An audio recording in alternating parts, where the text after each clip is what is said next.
Hello, everybody. This is Suzanne Cameron calling. Not calling you, I'm speaking to you. Thank you for taking the time out today to attend today's webinar focused on managing student loans during the pandemic. Again, my name is Suzanne Cameron, and I'm representing Community Reinvestment and Community Partnerships for JP Morgan Chase in the New England region. As Betsy mentioned a little earlier, we are experiencing quite a lot of wind outside, so I'm going to keep these remarks very short so that we can get through all the material in case we have a power outage of some kind. We are fortunate today to hear from our partners at TSLA, the Institute of Student Loan Advisors based right here in Massachusetts. Betsy Mayotte is the president and founder of TSLA. She's been working in the student loan industry doing compliance and advocacy work for over 20 years. Through TSLA, she's helped thousands of borrowers successfully manage their student debt. During the pandemic, TSLA has partnered with the nonprofits Mapping Your Future and Decision Partners to develop free resources for students and borrowers who have been impacted by the COVID-19 pandemic. Betsy, take it away. Thank you for being here today. And thank you everybody else for being here today as well. Thank you so much, Suzanne. And listen, I apologize for those of you that couldn't get in last week. I had a Zoom battle and apparently I lost. So I'm so sorry for that inconvenience, but I'm really glad. It looks like quite a few of you were able to join today. So I'm really happy about that. So as we mentioned, we are having a nor'easter. Eversource actually just called me 15 minutes ago and said to expect power outages. If for some reason this stops, I do have my iPad ready to go. So don't log out. If this happens to stop in the middle because I've lost power, I'll just need a minute to fire up my iPad and we'll be able to, we should be able to get going all over again. The slides, that's a number one question people always ask for the slides. We will be sending those out as well as a link to a recording. So, but that should come out in, within the next day or two. So no worries about that. I encourage you to ask questions along the way. Pat Torkelson, who's awesome. She's with TSLA as well. She is managing our chat panel and she'll be able to answer your questions, or if it's a question that's a good one for the whole group, I'll take a pause every now and then, or she'll ping me and we'll ask that question to the group. Can I say one thing? It's Suzanne again. Hey, when you type in the chat box, please be mindful to, in the to spot, there's everyone, and then you'll see just Betsy, just Patricia. So make sure you type, when you type in your question, that it's to everyone, because everyone wants to see your question so everyone can get the proper answer. That's some great feedback, Suzanne. Thank you. And for that same reason, don't put in your student loan account number because everyone will see it. All right, so I think we have all the housekeeping. Pat, are you unmuted, or are you able to unmute yourself before I get going? I can unmute. Fantastic. All right, well, let's dive right in then. All right, so, I'll be the first one to say that the various options for relief because of this pandemic have come fast and furious and somewhat confusing. So I'm going to do the best I can to sort of sort those out for you. We're going to, Pat and Suzanne, you're both still unmuted, so you may want to mute yourselves.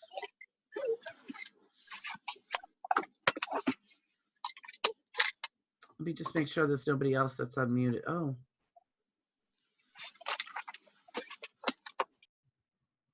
Okay, sorry about that. Somebody slipped through the cracks. So I'm going to do the best I can to sort through all that sort of confusion for you, and hopefully you walk away with knowing what the important stuff is.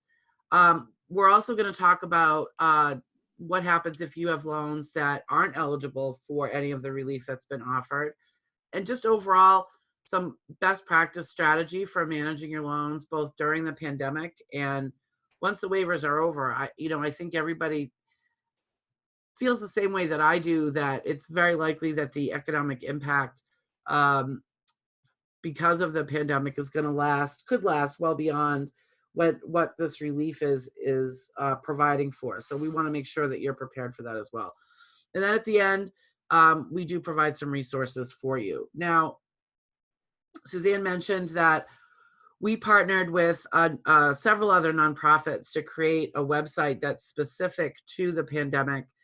The audience for that website is not only people with student loans, but also students whose college may have been interrupted due to the pandemic, or students that are making the college decision now. So that website is studentaidpandemic.org. We keep that site updated on a daily, sometimes multiple times a day. So like I said, the guidance is coming out from the feds fast and furious. And so we're able to keep that website updated, so that you should bookmark that at least for the foreseeable future as things continue to evolve. Oh, and of course, our attorneys want me to make sure to tell you that I am not an attorney, and therefore nothing in this presentation is legal advice. It's for informational purposes only, and if you're looking for legal advice, you should consult with your own counsel. All right, so let's talk about the relief that's going to apply to most of the people on this call, which is for federally held student loans. Now, that's been one of the most confusing things about the guidance that's come out, is they're very specific to say that the guidance is available to federally held federal loans. Now, there's a difference between a federally held federal loan and a federal loan. Back before 2010, there were two primary federal student loan programs. One was the direct loan program, and one was a program called the Federal Family Education Loan Program. Now, most of the Federal Family Education Loan Program, which is also called the FFEL, most of the FFEL loans are actually held by lenders. There is about 10% of FFEL loans that are held by the Department of Education, and those are considered federally held. But regular FFEL loans are not considered federally held. And where it gets extra confusing is that the direct loan program and the FFEL program were exactly the same, except where they were different. Both have Stafford loans, both have Graduate Plus, both have Parent Plus, both have consolidation. So you can't look at your account and say, oh, well, Nelnet holds my loans, therefore they must be federal, and therefore they must be eligible for the waivers. That's not necessarily the case, because Nelnet, for example, which is one of the big federal student loan servicers, they manage both federally held loans, which are loans directly held by the Department of Education, and they also manage FFEL loans, which are not considered federally held for the purpose of these waivers.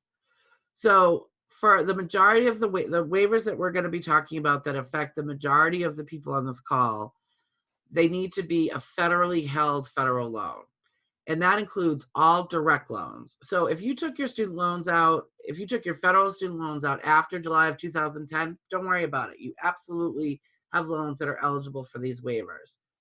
If you took your loans out before July 2010, they could be either FFEL or direct, and you have to take another step to figure out if they're federally held FFEL, if you're one of the lucky 10%, or if they're not. So again, loans eligible for the waivers are any federal direct loan, or a federally held FFEL or Perkins. Perkins loans were federal loans that were made through the schools, and the vast majority of them are still held by the schools, but there is, again, right around 10% that are still held by the Department of Education. And this includes defaulted loans. Now, loans that aren't eligible for the waivers are non-federally held federal loans, as well as private loans, state loans, and institutional loans, which are essentially private loans where the school is the lender. So that includes most of the FFEL loans as well as most of the Perkins loans. So again, I know it's confusing, but the best way to deter, so again, if all your federal loans were taken out after July 2010, you're absolutely fine. But if you have loans that were taken out before, if they were direct, again, you're absolutely fine. If they're not direct, if they're FFEL, there's two ways to tell if they're federally held. One is call and ask your servicer. The other way is to log on to the Department of Education's website, which is studentaid.gov, and look at the loan detail. And if the lender or the holder shows as the Department of Education, then it's a federally held loan. But if it shows that the lender is, say, Discover, or the lender is Citizens Bank, then that is a non-federally held federal loan and therefore not eligible for the waiver. Are there any questions about what an eligible loan is, Pat? No. Okay, thank you. All right, so there was essentially 2 phases of relief that were offered back to back, and this ended up generating a lot of confusion as well. So on March 13th, the president announced in a press conference that they were going to be offering 60 days of 0% interest for all federally held federal loans.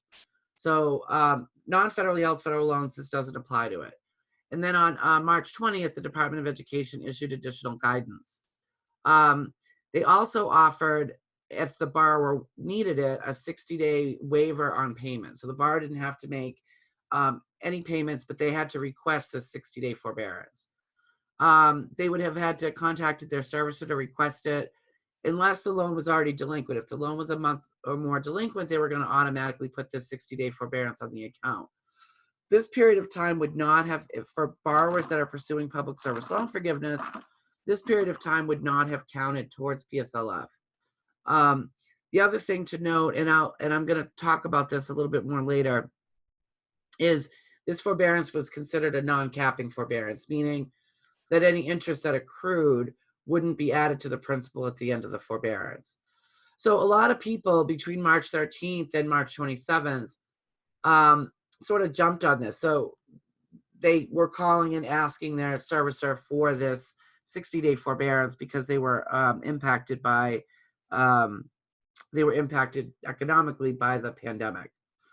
Well, then on March 27th, excuse me, Congress passed what's called the CARES Act, which was a huge stimulus bill to try to help all the places that needed help as a result of the pandemic.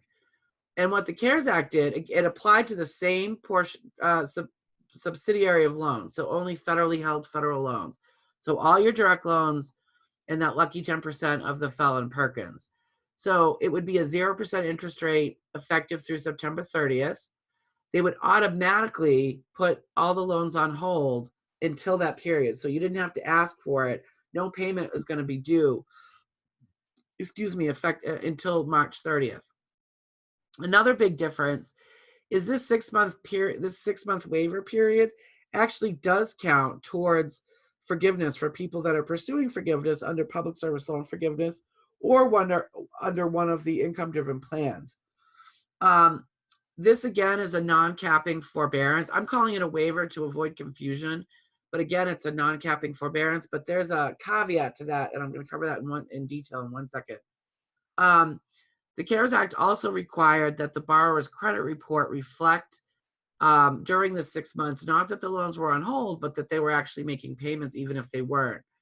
And then a little while later, the department announced that they were actually going to backdate this waiver period to March 13th. So essentially, they were going to overlap that guidance that came out on March 13th and March 20th.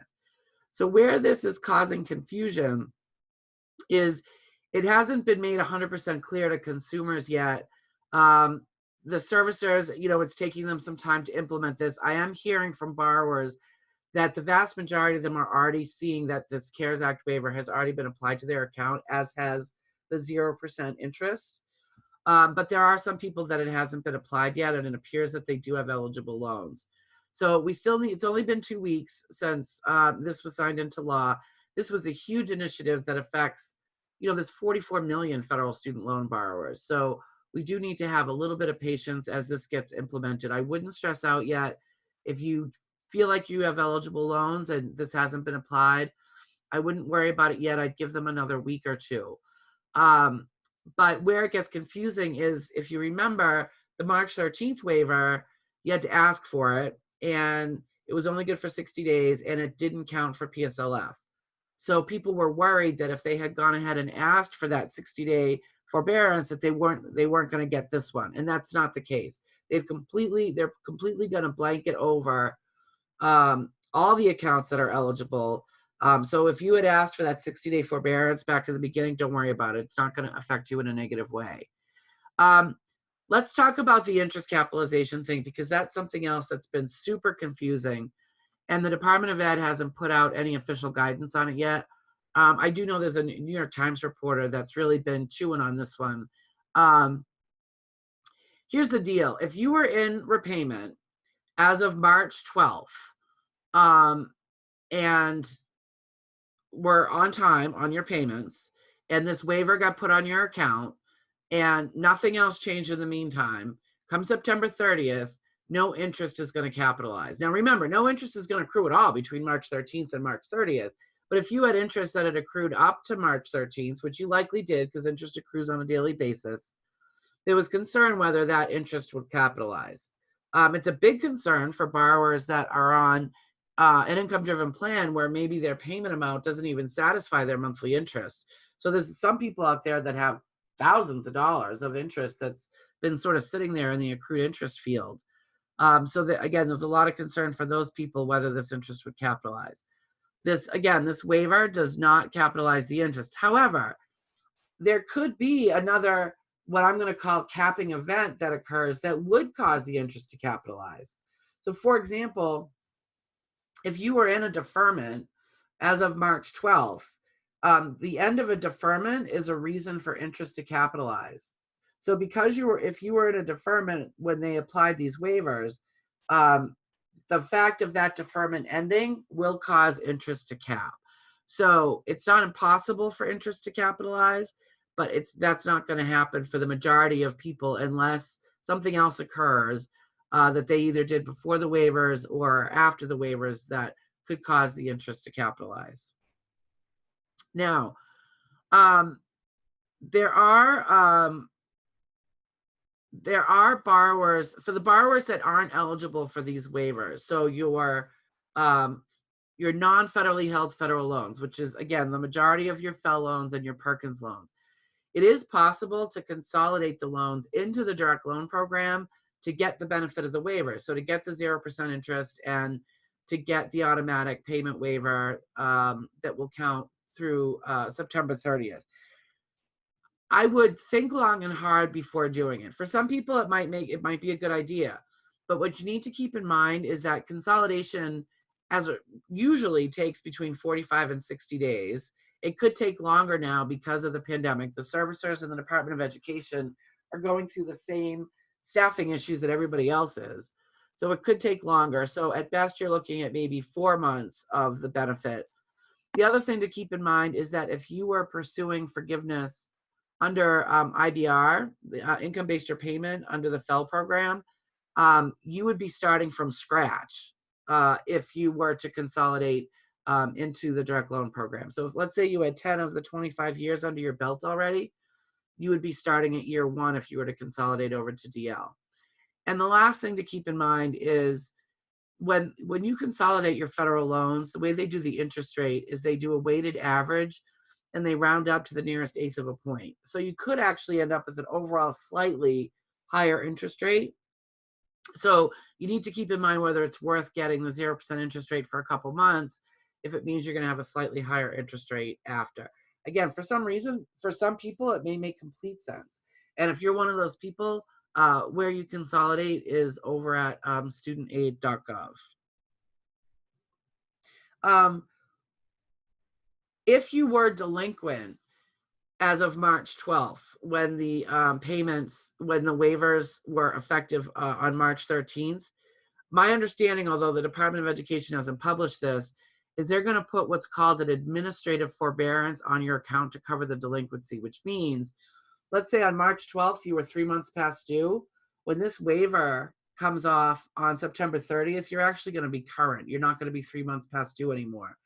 And to me, this is a situation where interest could capitalize, because in almost every other forbearance period, including like this administrative forbearance that I'm talking about, interest does capitalize. So if you're delinquent, the good news is when you come out of this waiver, you'll be starting from scratch. The bad news is that you will have interest that will have capitalized. But going back to good news, no new interest will have accrued between March 13th and the September 30th. End of the waiver. How we doing on questions, Pat? There are none, Betsy. Okay. And Suzanne, have we heard that anyone else has been having trouble getting in? Nope. Good. Hooray. Yay. All right, well then let's move along. All right, so under the CARES Act as well, it required the Department of Education to notify borrowers that were eligible for these waivers that they were going to get the waivers. Now, to be very clear, the law required them to notify the borrowers, not that it be implemented. It did not put a time frame on the implementation. As I said a few minutes ago, what I'm seeing is, you know, if I had to guess, I would say probably 75 or 80% of the borrowers have seen the waivers applied, at least to some extent. The Department of Ed did say their target date was April 10th. Of course, we're past April 10th, but that was just a target date. Again, I wouldn't worry if you know that you have eligible loans. I wouldn't worry about it yet. Maybe in about 2 weeks, another 2 weeks time, I'd start to worry. But again, keep an eye on studentaidpandemic.org because we'll be posting updates as the Department of Education issues them. Now, if you were on auto pay, that should stop on its own. It's unclear yet if it's going to automatically start again. I've heard chatter from the servicers that it will automatically start again come October, but I wouldn't be 100% confident about that yet. Now, if you're on auto pay now and the waiver hasn't been applied to your account, and you can always call and cancel it. Keep in mind that auto pay can take a few days to actually kill the cycle. So if you have a payment due tomorrow and they haven't put the waiver on your account yet, that payment for tomorrow will likely still come out. They have stated that any payment that is made after March 13th, the borrower can request a refund for that payment if they need that money back. And I have already heard from borrowers that have asked for those refunds that they are happening fairly quickly. So if you need the money, then you can absolutely ask for that refund back. Your credit report will reflect the same as if you were making a payment. And these provisions, both the 0% interest as well as the hold on payments, it applies to defaulted loans as well. Now let's talk about defaulted loans. So even before the CARES Act was passed, the Department of Education was taking steps to put a hold on at least some collections. Now remember, because of the CARES Act, if you have federally held defaulted loans, you're going to get a 0% interest rate, and you're not going to get any collections at all on your account through September 30th. But even before that, the Department of Education had announced they were putting a hold on involuntary payments. Now, involuntary payments include tax offset. So if you normally get your tax refund taken to pay on your defaulted student loan, they were putting a stop to that. And they were automatically refunding anyone whose refund was taken after March 13th. Same with administrative wage garnishment and Social Security garnishment if someone was having their Social Security benefits garnished because of a defaulted loan. So any amounts taken after March 13th will be returned automatically. It might take a month or 6 weeks or so to get that money back, but you will get it back. Now, if you had your tax refund taken prior to March 13th and you've been negatively affected by the pandemic and you really, really need that money, I would advise you to call and ask. Ask to file an appeal for it. Normally, they don't return that money unless an eviction or a foreclosure is about to happen. But what I'm hearing is that the collection agencies and the Department of Education are being a lot more lenient about returning some of those funds. So don't be ashamed to ask for it if you do need it. The other sort of caveat I want to give you is for administrative wage garnishment. Wage garnishment can take a couple pay cycles to start and stop, and that has nothing to do with the collection agency. It has to do with whatever your company's payroll is. So don't be surprised if, even though they were supposed to stop their administrative wage garnishment as of March 13th, that it may actually take a couple pay cycles for that to kick in. That cessation of collection activity is likely to occur through September 30th. Now, if you were someone who was had a defaulted loan and were in the middle of a loan rehabilitation program, Now, what loan rehab is if you have a defaulted federal loan of any kind and you make 9 consecutive on-time payments, your loan comes out of default. They remove the default line from your credit report like it was never there, and they dramatically reduce the collection costs. Normally, when we see provisions like this, for example, in any other disaster where they would put what's called a disaster forbearance on the account, you wouldn't be negatively impacted if you were in the middle of a loan rehab, but those months that you didn't pay also wouldn't count towards the 9 consecutive months that you need to complete rehab. What they're doing here under the CARES Act is unprecedented. I've never seen anything like this before. Not only if you have federally held defaulted loans, so again, direct loans and a very small percentage of FFEL and Perkins, not only do you not have to make your rehab payments during the 6-month period, but they're going to count it like you did. So if you were, say, 2 months into rehab as of March 13th, you don't have to make another rehab payment until October, and you'll only have 1 left to make your 9, which is unbelievable. And hypothetically, although we haven't seen guidance on this, let's say you only had 2 payments left to complete your rehab. I would make sure you get your rehab agreement in, and you could not have to make another payment and have your rehab completed during this waiver period. Now, you can always pay if you choose to. If you're not in a rehab program and you're eligible to get in one, I would strongly suggest you get started because you have this ability to not make some of the payments. Also, it's a 0% interest rate. So even if you could throw a chunk of money at it, once you do get out of default, that's going to reduce your overall collection costs. So if you haven't been financially impacted by the pandemic and you feel like you have a strong emergency fund, there's no reason not to continue payment if you're in default. How are we doing on questions, Pat? I had a question that we could give to the group. It was done privately, but it's kind of a issue that a lot of people might wonder about. Okay. If they're on an income-driven repayment plan and they get and they need to recertify, are they still supposed to be doing that? That's an awesome question. I was curious about that myself. I actually have a couple questions myself around that, but here's I have no reason to think it's going to work any different than it does when there's not a pandemic waiver. And unless and until we get additional guidance from the Department of Education, I again would not think it would work any differently. So my answer to you is that if your IDR is due for recertification during the pandemic, make sure you submit on time. The reason I say that is if we go back to when I was talking about how these waivers don't capitalize the interest, but if something else that normally would capitalize your interest occurs, then you could have interest at caps. That's one of those things. If you're late on recertifying your income-driven plan, then any outstanding interest will capitalize. So that could be a reason that you would have interest cap even though you were under the waiver. So, again, keep an eye on the studentaidpandemic.org site for updates. But as of right now, there's nothing that says that you can be late. So I would make sure that you submit on time. But I would expect that you getting confirmation of your recertification to take a lot longer.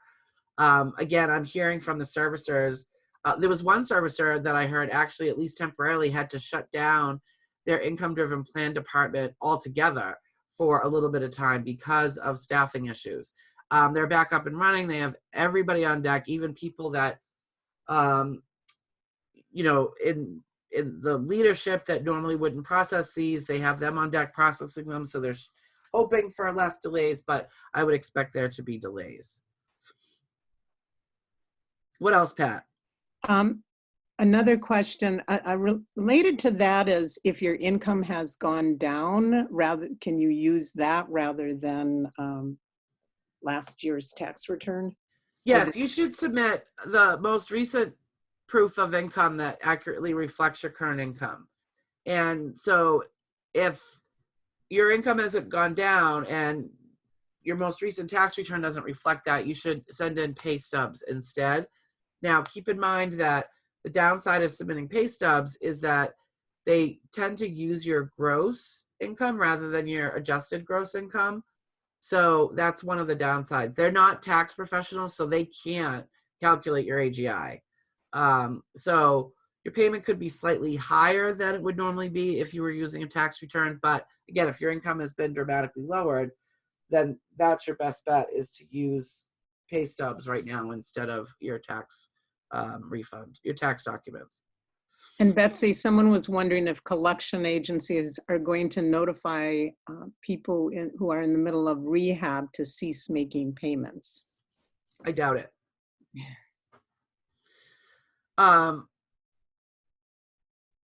But I don't know. And there's nothing in the CARES Act that requires it. The Department of Education hasn't issued guidance saying they require it. I would like to think that some collection agencies would do it, but I wouldn't assume that they're going to do it.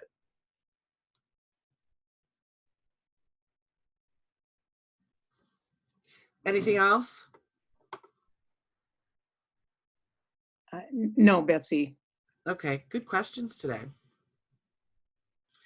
All right, so the other thing the CARES Act does is I mentioned earlier, it requires that the Department of Ed notify the borrowers about these waivers within 15 days. So that's coming up. Might be today. I can't math right now. March 27th was when the bill was signed into law. So yeah, it was Saturday actually. So by today, all the borrowers should be notified about these waivers. The other thing the CARES Act does is it requires the servicers and the Department of Education to sort of get borrowers ready to go back into repayment. So starting August 1st, they're going to be required to send at least 6 notices notifying borrowers that payments are going to start becoming due again, and advising them of any income-driven plan or other lower payment or options for relief if they're still struggling as of September 30th. Now, those notices can go out via email, they can go out via snail mail, or it could be a telephone call.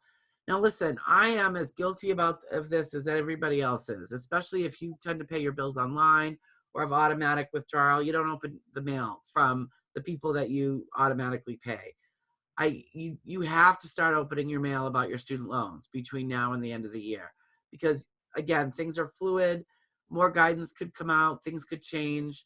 You need to make sure that you're not caught off guard. And making sure you open every single piece of this mail is going to be the way that you make sure you're not caught off guard. So I can't say that strongly enough, is to make sure that you're opening all your mail and answering all the phone calls. Are there any questions, and I'll take a breath to give people a chance to type them in, about the waivers that federally held federal student loans are eligible for? Or what is a federally held federal loan?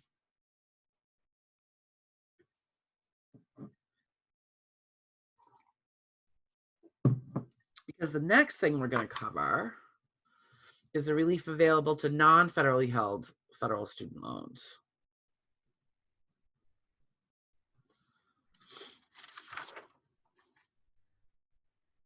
Looking good, Pat? Yes. All right.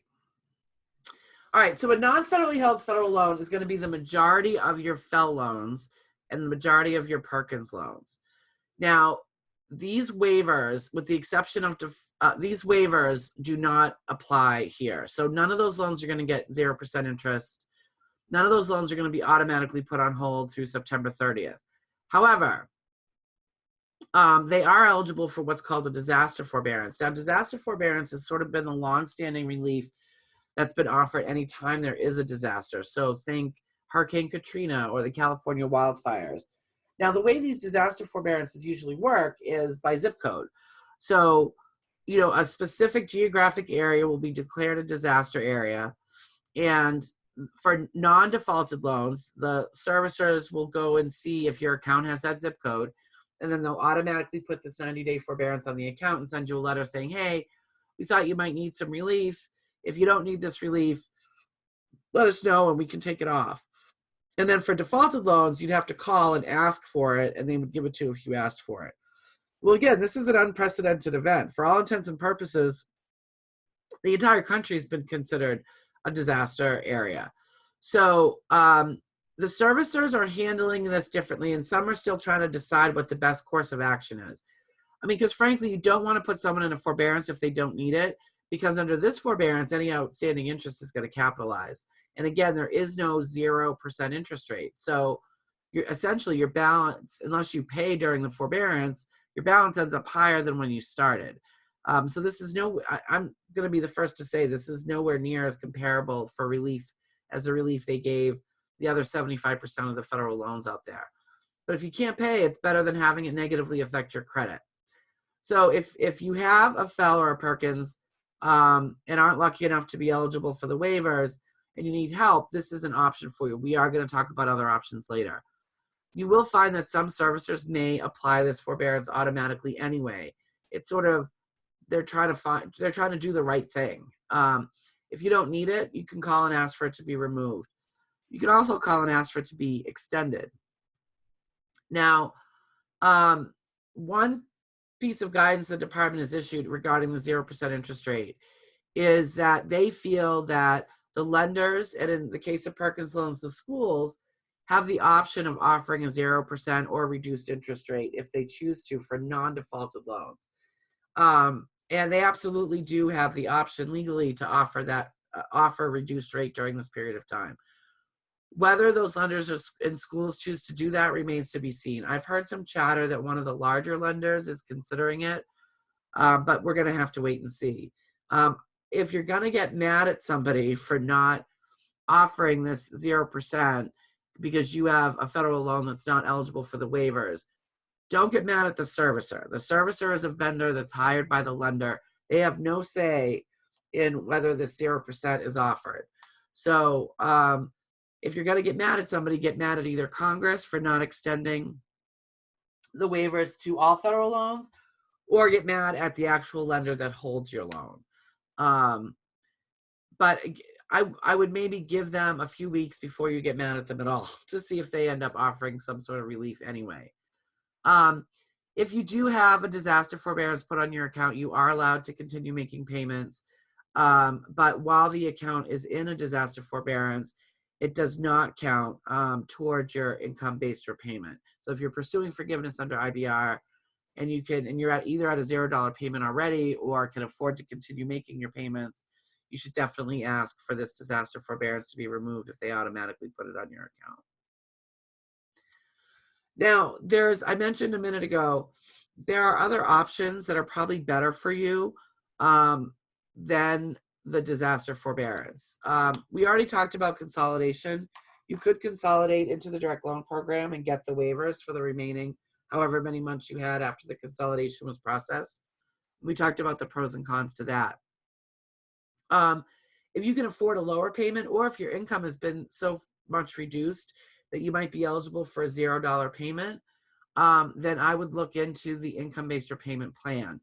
There's a calculator on studentaid.gov called the Loan Simulator that you can plug your numbers into and see what your payment would be under IBR. So the reason that IBR is better than a disaster forbearance for most people is that, for one thing, if you have subsidized loans and your payment is less than the interest that's accruing, for the first 3 years you're on IBR, that interest is going to be covered. So you essentially would get, for all intents and purposes, the 0% interest rate, at least on your subsidized Stafford loans. The other thing is if this financial situation is going to be long-term, there is a light at the end of the tunnel, because after 25 years of being on IBR, any balance is forgiven. That forgiveness amount is taxed as income, but it is forgiven.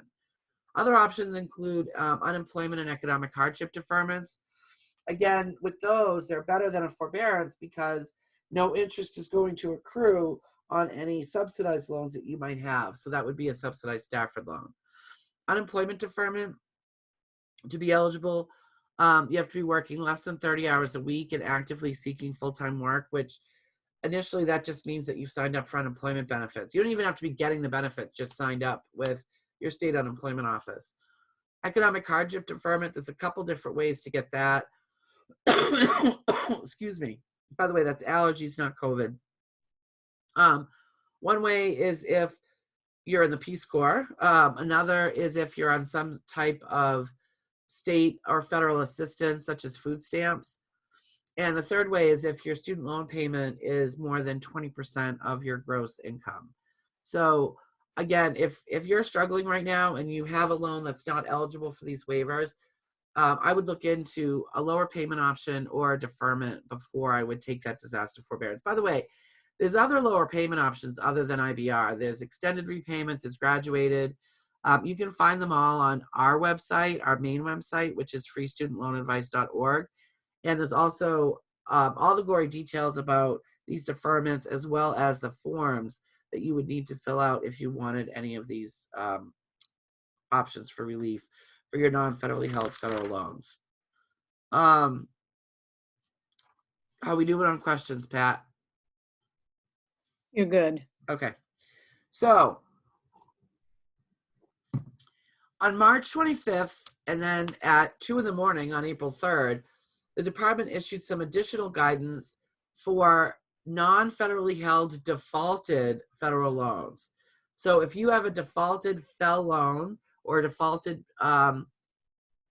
just a defaulted FFEL loan, then this applies to you. They are ceasing collections they instructed the guarantee agencies and the collection agencies to also cease collections through September 30th on defaulted loans, whether they're federally held or not.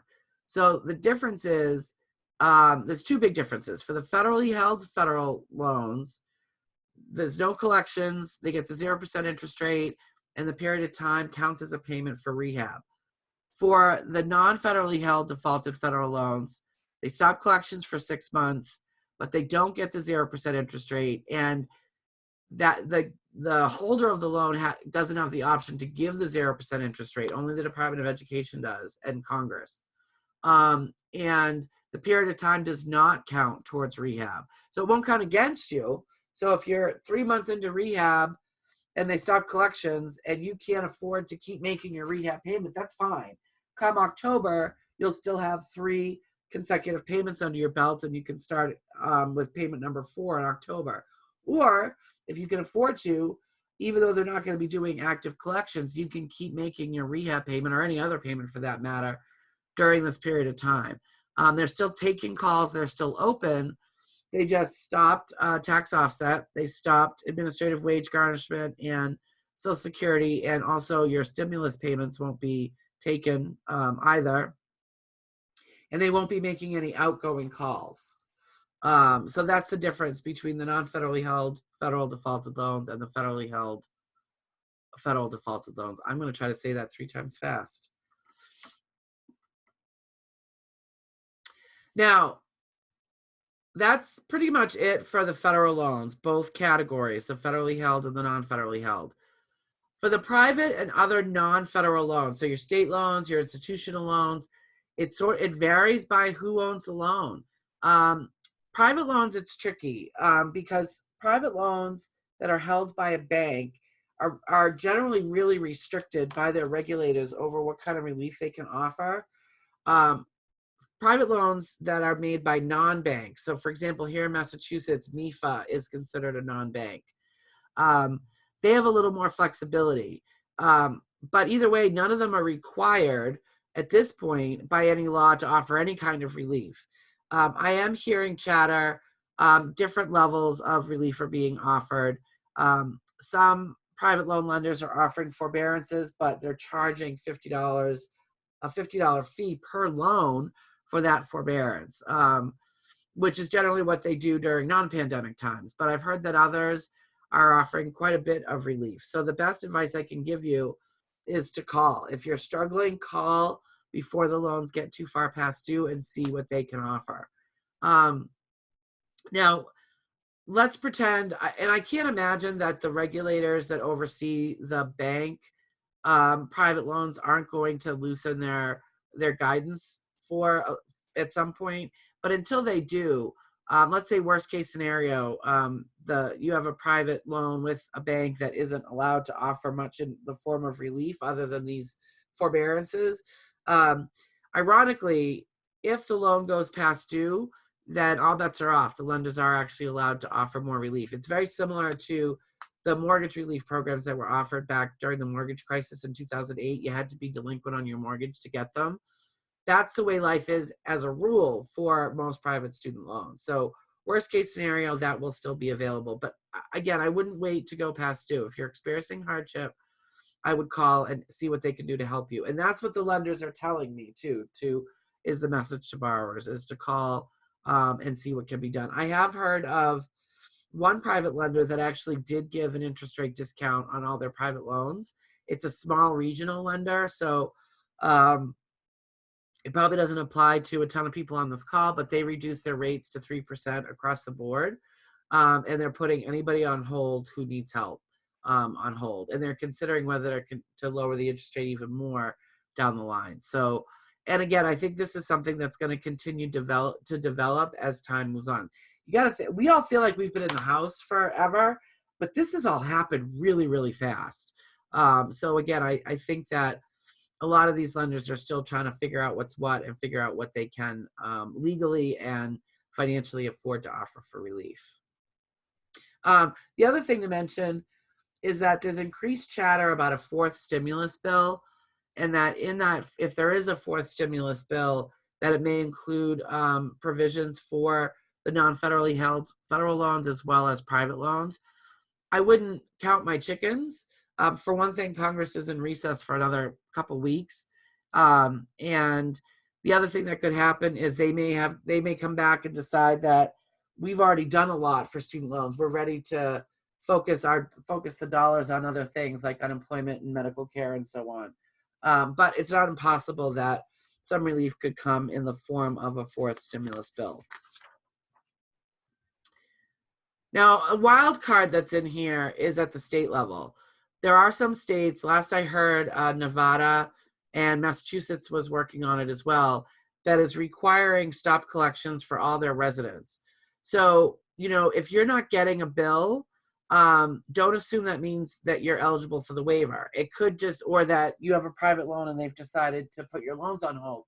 Unfortunately, you can't assume that because you might be in a state that has restricted collections. So always double check instead of assuming that this waiver applies to you. Just because and this applies in life in general, just because you don't get a bill doesn't mean that you don't owe the money, and it doesn't mean that if you're delinquent, you won't see the consequences of that. So always make sure that, log into your account and see what status it's in. That's the best way to determine whether you got the waiver or not.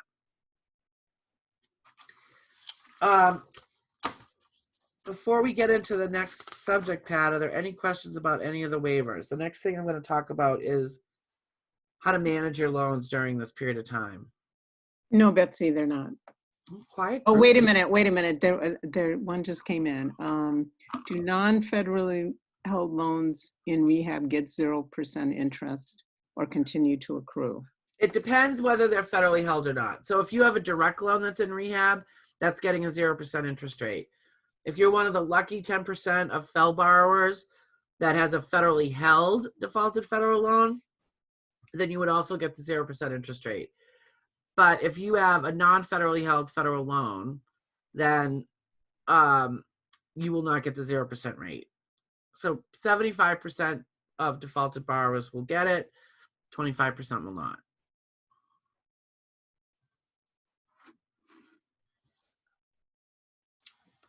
That's all, Betsy. Thanks, Pat. All right, so let's talk about strategy, right? So first, let's talk about those of you lucky people that are getting the 0% interest rate. Now, we don't know how long this social distancing policies are going to last. We certainly don't know what the long-term economic impact of this pandemic is going to be. So for those of you who can still afford to pay your loans, keep in mind, I am not a financial advisor and everybody's situation is different.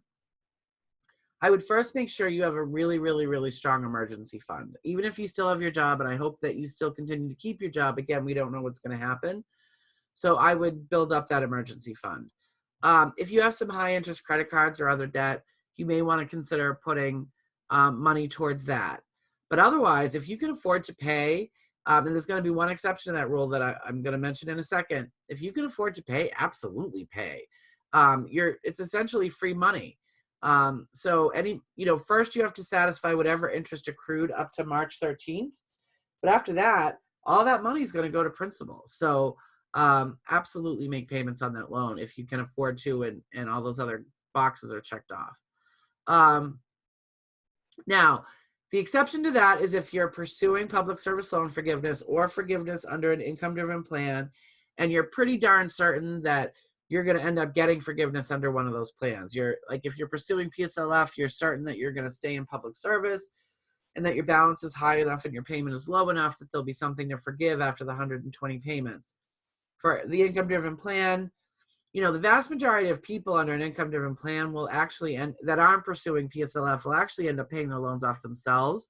But there are exceptions to that. If you have really high debt and have a fairly low income and you don't anticipate that to change over the long term and think you'll get forgiveness under IDR, in those two situations, there is no good reason to pay a penny towards your loans during this waiver period. You're essentially going to be stealing money from yourselves, and there's no advantage to it. You're not going to get PSLF any quicker. You're not going to get IDR any quicker. So if you're in those categories, you should not pay. And I know that causes a lot of anxiety because people it sounds too good to be true. But it's in writing. It's on the Department of Education's website. It's very clearly written in the CARES Act itself. If you really want to nerd out and go read it in the CARES Act bill, it's under Section 3513. But I am absolutely confident that now you do still have to be working for an eligible employer during this period. And you still have to have eligible loans. So you have to be otherwise eligible for PSLF to have this 6 months count. So if you were laid off and you're not working, then no, it won't count. But if you feel like you're going to get another job or be hired back again, it's still no good reason to pay if you think you're going to get forgiveness if you're going to get forgiveness in the end. But again, you do still have to be working full-time for an eligible employer for that period to count. The reason I have them in bullets here and then crossed out is because under the original waivers on March 13th, this period did not count for PSLF, and some of the servicers might still have guidance on their websites that says that. So don't freak out if you see that. We have to give them some time for this really huge change to make it implemented. But I promise you, if you're otherwise eligible, this period of time will count and you should not make a payment. Now, after the waivers are over, if you're still struggling, we already talked about, there's unemployment deferments. There's, especially if you have loans that are eligible for the 0% interest rate, there's a ton of different repayment options. The direct loans have more repayment options than the FEL do. A lot of them are based on income. So, keep an eye in the mail to learn more about those options if you think you're going to need them. And also, we will have further information about them on the studentaidpandemic.org site as well as the freestudentloanadvice.org site. I wanted to call out Parent Plus borrowers in particular. I think sometimes they don't get considered in these. Now, Parent Plus borrowers, if it's a federally held federal Parent Plus loan, they are also eligible for the waivers. So they get the 0% interest rate and they don't have to make payments. And if the Parent Plus borrower is pursuing public service loan forgiveness, everything applies. Now, one thing about Parent Plus loans is that they are not, as a rule, eligible for any of the income-driven plans. However, there's a loophole where if the Parent Plus borrower consolidates under the direct loan program, which you can do at studentaid.gov, then they become eligible for what's called income contingent repayment. Now, income contingent is very similar to income-based repayment and repay and pay as you earn. It's a little bit different how they calculate the payment. It's the lower of 20% of your discretionary income or what you would pay under a 12-year repayment plan with an adjustment based on your income. It's not super transparent how the payment is calculated, so the best thing you can do is use the loan simulator tool over at studentaid.gov to see what your payment would be if you need this option.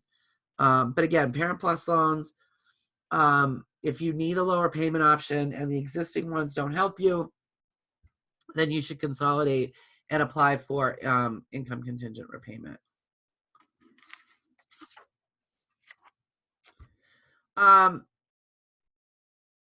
Before I talk about the future, do we have other questions about the guidance? No, Betsy. No? Okay. Yeah. All right. So moving forward, I mentioned that there's the possibility of a fourth pandemic relief package. I'm hearing more and more chatter about it. But again, Congress is still on Easter recess, and it could contain more relief, or they might be tired of talking about higher ed. You can't really tell with Congress. I have seen proposals that address private loans and the non-federally held FFEL, but those are just proposals. As far as resources, to make things easier, I've listed the contact numbers of all the loan servicers. I know that hold times are increasing. Again, they're having the same staffing issues as everybody else.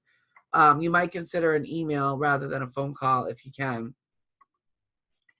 And then the other resources are the ones I mentioned. So studentaidpandemic.org will always be current on any changes to any of the waivers or new information that's out there.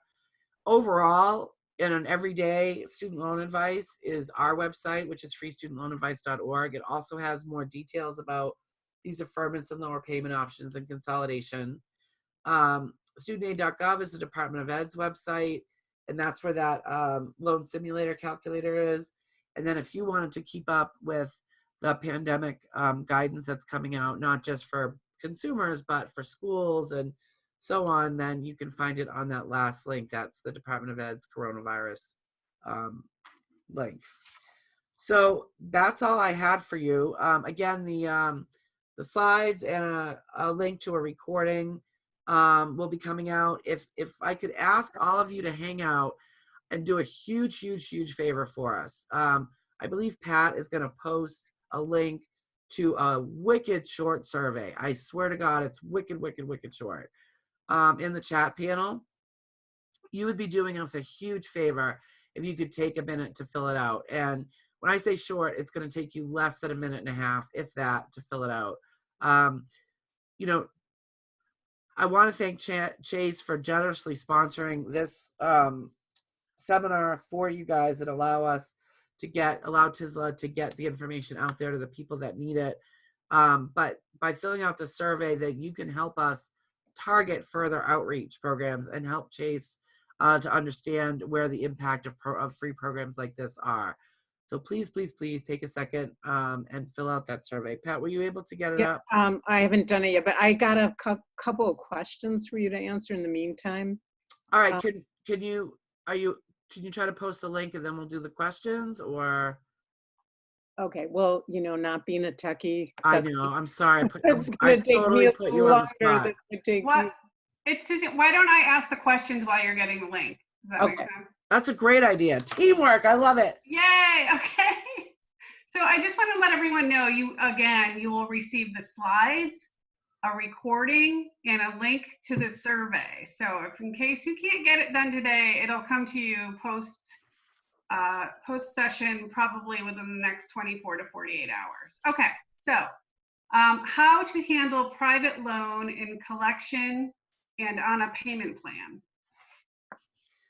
So if you have a private loan that's already in collections, if you can't afford to make the payment, then I would call them right away. If you can afford to make the payment, it might not hurt to call anyway and see if they are offering some sort of relief, maybe a temporary interest rate discount or recalculate the payment. I would be surprised if the majority of lenders out there weren't a lot more flexible than they would have been in the past. So I guess I would say make the call.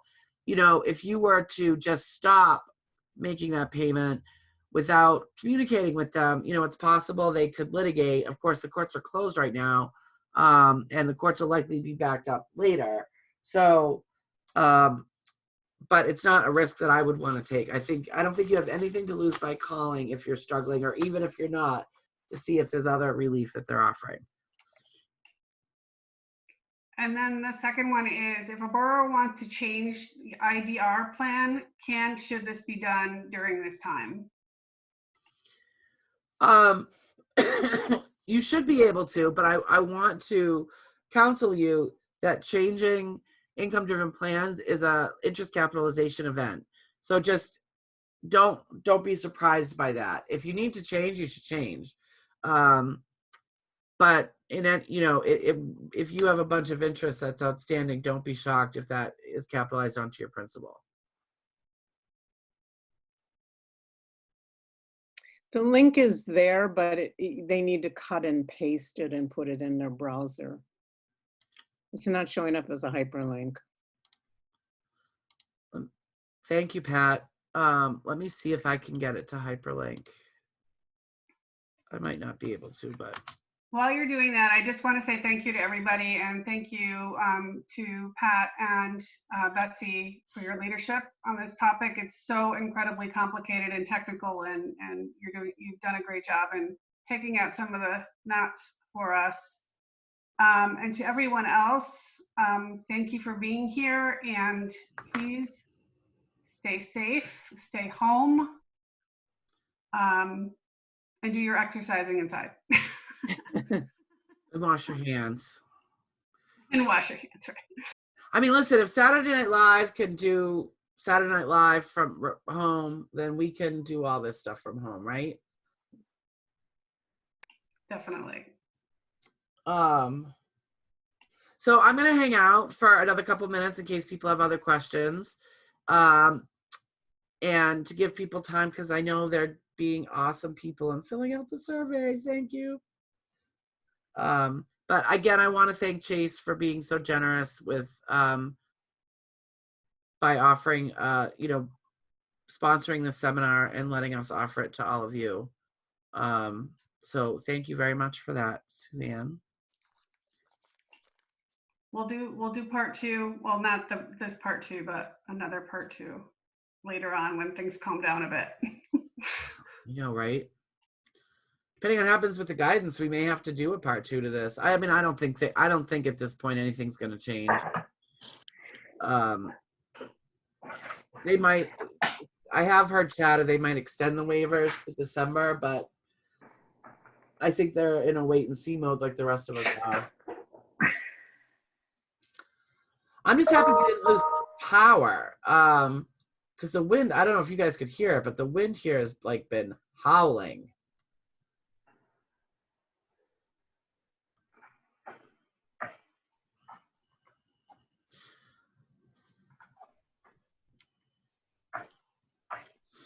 All right, well, I'm not seeing any more questions, and I'm seeing a lot of people drop off.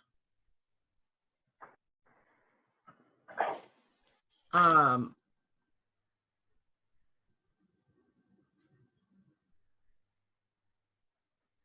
it looks like you have to cut and paste unless you have an Apple device. Why can't we all just get along now with Apple and iOS, huh?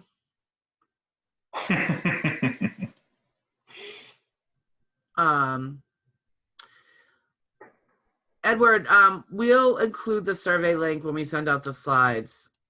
Thank you for letting us know that you couldn't get to it, but it looks like other people have been able to. You could try, Edward, just cutting and pasting it into your browser too.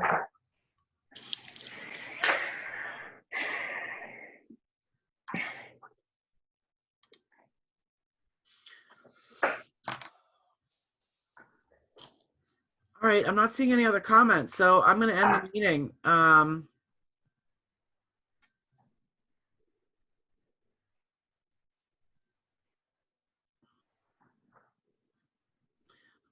Thank you, everybody. Have a good afternoon. Thanks, Betsy. Thanks, Pat. Yep. Bye. Bye. Bye-bye.